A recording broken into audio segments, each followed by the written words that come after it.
minority. Is that what you're asking? Yes. If it's true that Islam has been hijacked.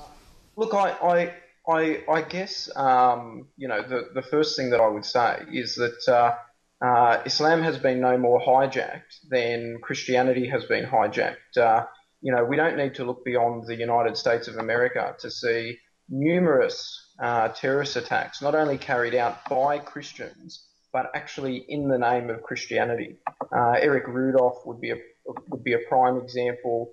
The multiple Christian groups that have blown up abortion clinics and murdered doctors that facilitate abortion. So, I mean, I would take it even further than Mustafa in saying that there are terrorists whose specific ideology that they relate to aren't considered by the mainstream media, and say that in fact we have a very, very large proportion of terrorist attacks committed by Christians as well. Now, having said that, do I then say, well, all Christians are terrorists, or Christianity is a terrorist ideology, or anything along those sorts of lines? Well, of course I don't.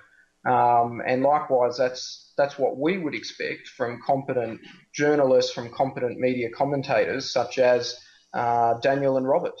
But I think at the moment we're not really getting it.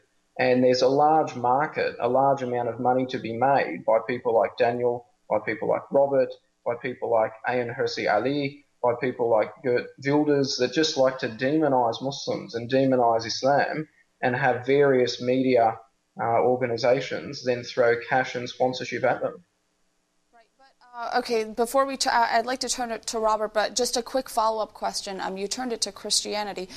Tonight's topic is, has Islam been hijacked by radicals? So I want to focus on Islam, not necessarily Christianity, because the notion there's no notion out there that Christianity has been hijacked. It's Islam has been hijacked, and we're trying to debate that tonight. So I guess, did you have a specific answer on why, if it's true that Islam has been hijacked, why the majority Muslims could not have protected it from those radicals?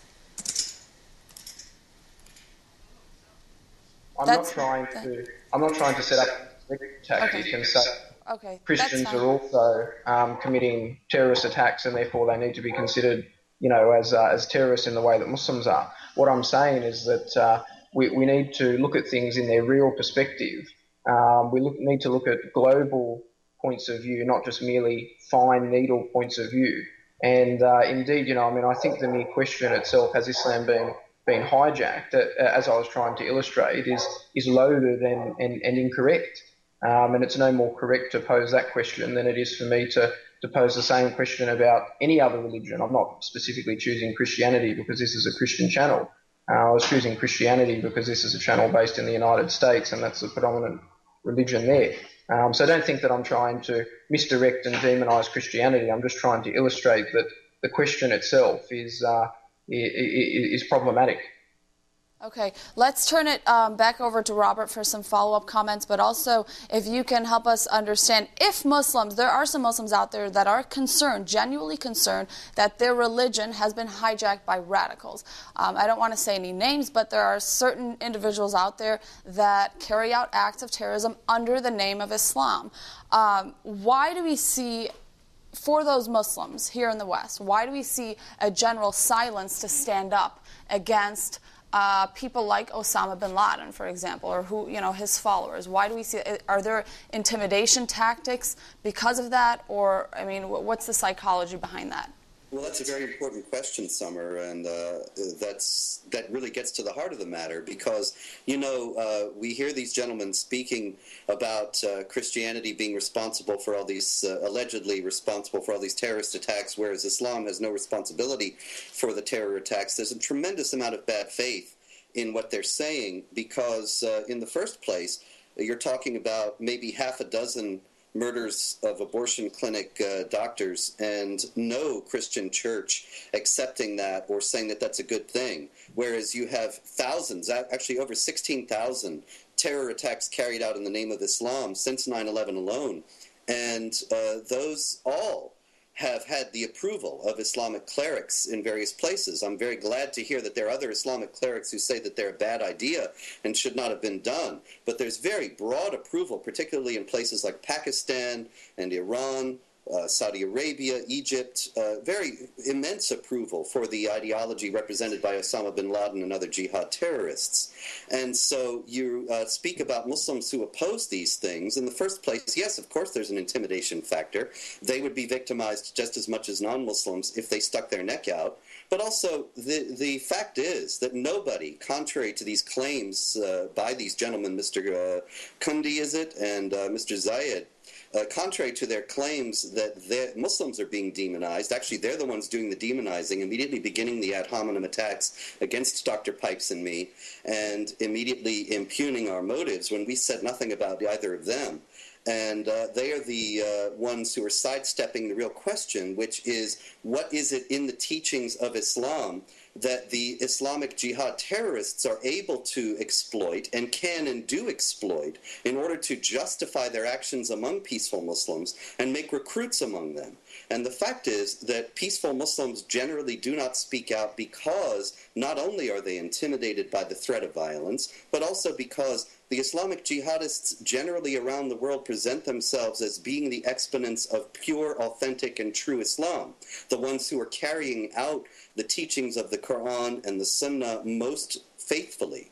And as a result of that, the so-called moderates or peaceful Muslims don't actually find generally that they have a theological or jurisprudential leg to stand on within Islam.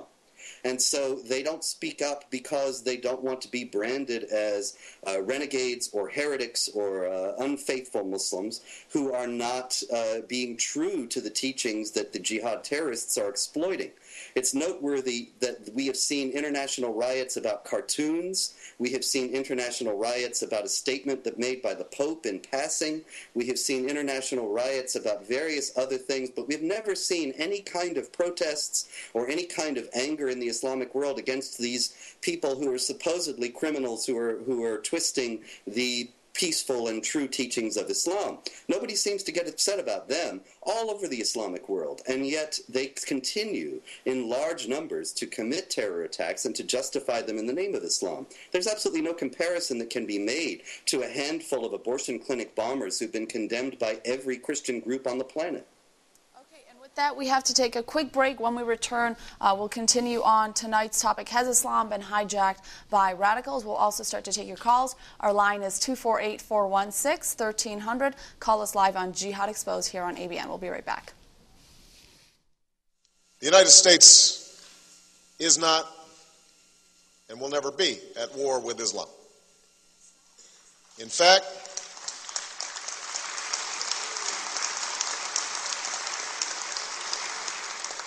fact, our partnership with the Muslim world is critical, not just in rolling back the violent ideologies that people of all faiths reject, but also to strengthen opportunity for all people.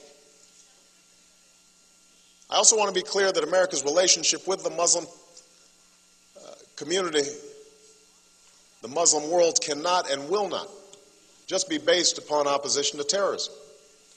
We seek broader engagement based on mutual interest and mutual respect.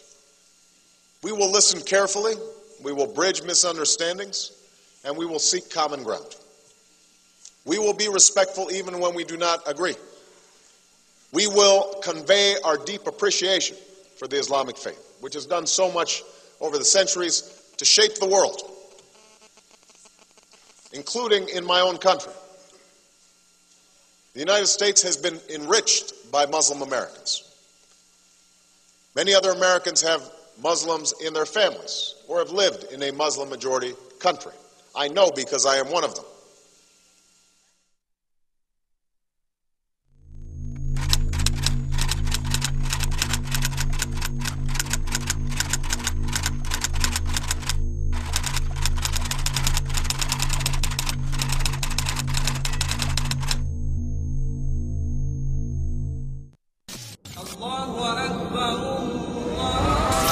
Jihad has come to America.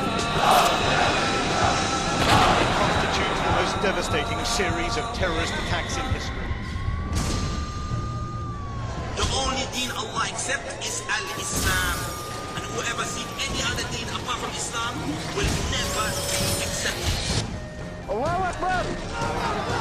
We stand together to win the war against terrorism. But you too will make your destruction!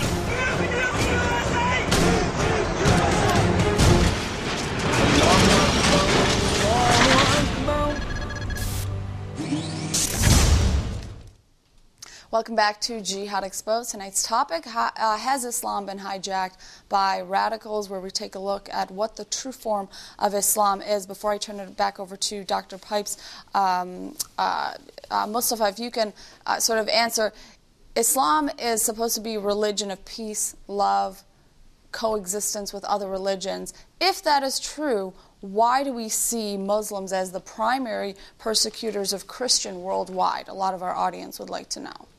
Well, that is not true, and I'll give you an example. And actually, Thomas Walker Arnold, one of the greatest Orientalists, had made that observation, not me. He said, well, the Eastern churches were separated from Rome, so they were considered heretics of their religion. They had no support from the rest of the Christendom. Now, after 1400 years of Islam and all these Muslims and Islamic states throughout the Middle East and the Muslim world, how come there are millions upon millions of Christians that live in Muslim countries who supported them throughout that time and who supported their churches? Give you that as a comparison, because you say that Muslims are the main persecutors of Christians. Did the Muslims do to the local Christians what, for example, Ferdinand and Isabel did to the Muslims and the Jews in Spain? Never. Convert or we kill you. Even a rabbi friend told me, even if you got baptized, you'll be killed. Did they do to them what, let's say, the Serbs did to the Bosnian Muslims? That never happened. Islam respects only two religions, that's Judaism and Christianity. And Prophet Muhammad, peace be upon him, and let me now bring a quote from the Prophet that Mr. Spencer claims that we need to look at the teachings of the Quran and the hadith of Prophet Muhammad sallallahu alaihi wasallam. Whoever would hurt a non-Muslim in a Muslim state unjustly, I am his opponent on Judgment Day. Find me a prophet that says that. Prophet Muhammad, peace be upon him, received the Christians of Najran and let him perform their rituals inside the mosque of the Prophet himself. Said that your rights are our rights and your obligations are my obligations, and if your churches will start to fall apart, I will remodel it from the treasury of the Muslims. Throughout history, and let me remind you again, the only non-Christian faith that believes in the Immaculate Birth of Jesus, peace be upon him, and Virgin Mary are the Muslims, no one else. Okay, but can you still sort of wind it out? Help us understand when you say Islam respects Judaism and Christianity. What do you mean by respect? Can you help us understand? Because if it were a Sharia-driven society, I believe Christians or any non-Muslim would be subjugated to Islamic law. Is that true? That's one of the lies and fabrications, unfortunately, that you two gentlemen out there perpetrate without any proof whatsoever. Number one, Islam acknowledges only two other religions as religions, that they can build their places of worship and practice the religion freely. That's Christianity and Judaism, because they are phases in Islam. 25 prophets in the Quran. You cannot become a Muslim unless you believe in all of them. 16 of them are Jewish prophet. Jesus, peace be upon him, is a major, mighty prophet of Islam. If you don't believe in him, you're not a Muslim, to start. Sharia law is the law that protected Jews and Christians. For example, you look at the Inquisitions. Where did the Jews escape to when it happened? Convert or we kill you. To the nearest Muslim country. For 350 years in England, you cannot exist if you're a Jewish person. You cannot even enter there. They were not only existing in Muslim countries in Andalusia and Spain and Portugal, they thrived and prospered with Christians and Muslims under Islamic law. Islamic law is what protected the freedom of religion of Christians and Jews. Final example.